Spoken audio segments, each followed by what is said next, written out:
Welcome to part 3 of this lesson, fourth lesson. What we're going to do here is just introduce some music theory. So not a lot of playing going on, but I'm still going to give you something to do. I want you to always have something practical to do. But remember, this is just an introduction to theory. Most of the theory that you're going to do by yourself. It's not going to be done in these lessons. They're going to be done separately in a separate course called, guitar theory or music theory for guitarists. And we've already got some videos up of that running, and we'll be extending that as well. And there's a whole PDF on it, which you should really work through. But what we would like to do in the introduction is just introduce you to theory and why it's important, and give you some little things to do. So the reason music theory is so important is because it helps you to understand music.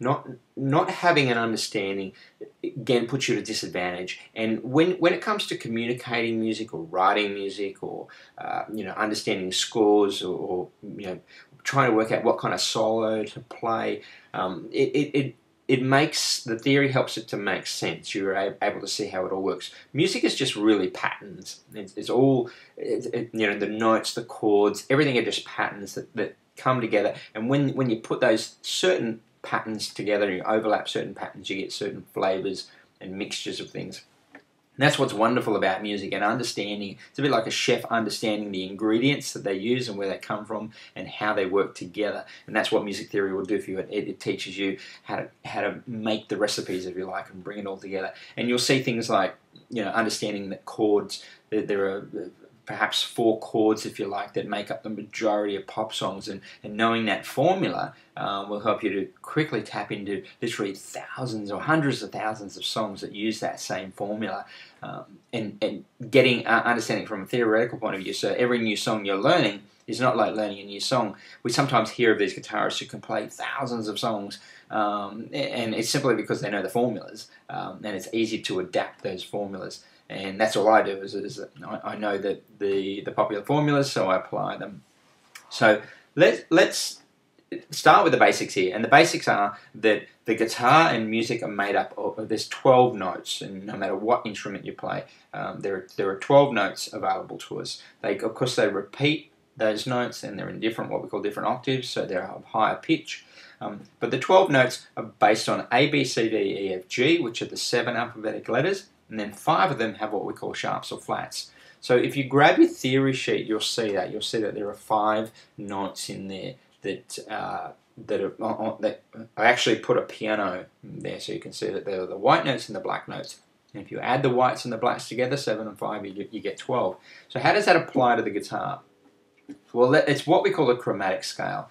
So if you start on the open E here, for instance, and you go all the way up to the 12th fret, then you're going to have those 12 notes. So you're going 1, 2, so we'll just we'll start there, and we'll call this open. So open 1, 2, 3, 4, 5, 6, 7, 8, 9, 10, 11, 12. And you can hear that we're back where we started. That's the octave. Yes, it's higher, but it's the same note. It's still the E. And that point there is actually the halfway point of the guitar. If I just put that, you've that there. If you were to cut the string in half, that's where you would be cutting it, right there. So that length is exactly the same as that length. It's deceiving because of the frets, but the reality is that half is the same as that half. So we've got the 12 chromatic notes, and what you want to do, the exercise that I want you to do here, is just to get used to the chromatic note by listening to it. And you can do that by playing it. You're going to play that open, the first fret, the second. So you're literally going to put all 4 fingers on there, and this is a good finger exercise for you to do. You can go.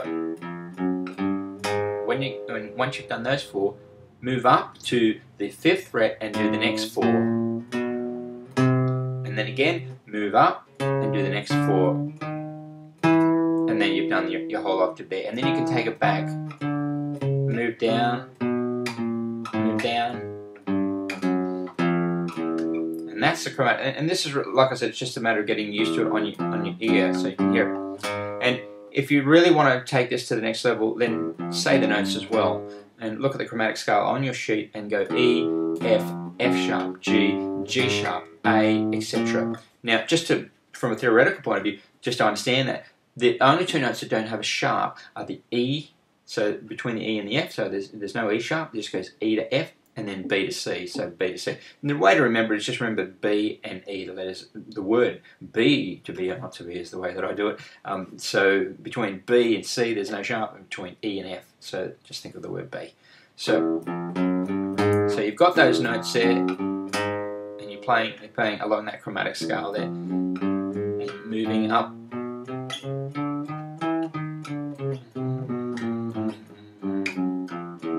And that's getting your ear hearing it. Now you can of course go across the strings as well, so you're moving to the next string, but there's just one difference here. We don't go to the 4th fret on the 3rd string, we go straight to the open of the next string, and that's going further than the octave. The E is there. Okay, so that's the chromatic scale. The second half of this theory lesson, what I want to do is teach you how to learn the notes on the guitar, get familiar with the fretboard, and so that you can start applying the theory concepts as you learn them, because knowing the notes really is the first step to laying out the theory. So the way to do that is to understand that on the guitar itself, that the notes are repeated. There's lots of repeated names and notes. So where we've got the E here, you already know there's an E open there and there's an E open there. So those two strings are identical. So any note along here will be the same along there for those two strings. Now you know the open strings. So you've got E, A, D, G, B, E. If you don't know those, revise them again. E, A, D, G, B, E. You can go the other way, which is the first string, E, B, G, D, A, E. So that's going from 1st to 6th. And Easter Bunny Goes Driving at Easter will help you to remember that. So E, B, G, D, A, E.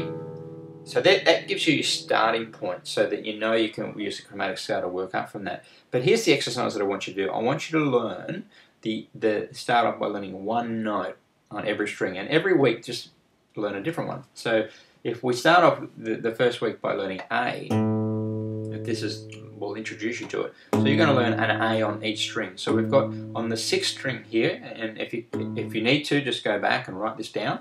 But the 6th string, it's the 5th fret is where the A is. On the 5th string, it's the open note or the 12th fret. So you just practice that 6th and then 12. 5 and 12. On the 6th string, it's the 5th and then the 12. Now, on the next one, the 4th string, you're going to go to the 7th fret. So you can see you've got those three, 7th fret, and then we're going to go to the 2nd fret on the next string, on the 3rd string. So revise that. We've got the 5th fret, the 12th fret, the 7th fret, and the 2nd fret. Oops. So we've got those there. And then on the next one, we're up here on the 10th fret.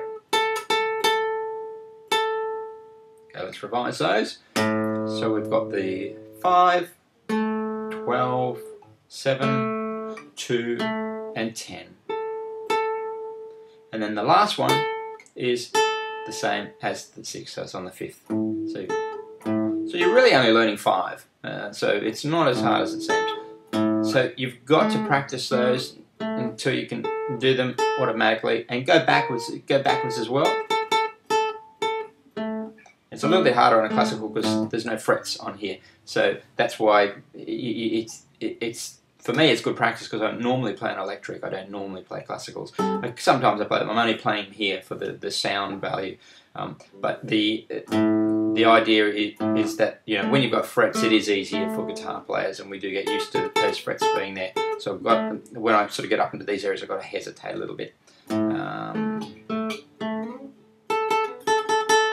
Okay, so that's how you're going to learn all the notes on the fretboard. You're going to do one each week. Just stick to one note. This week, make it A, and then next time we can go to G or F, or we'll pick another note. It doesn't really matter as long as you're doing different notes each time and gradually getting to know all the notes on the fretboard.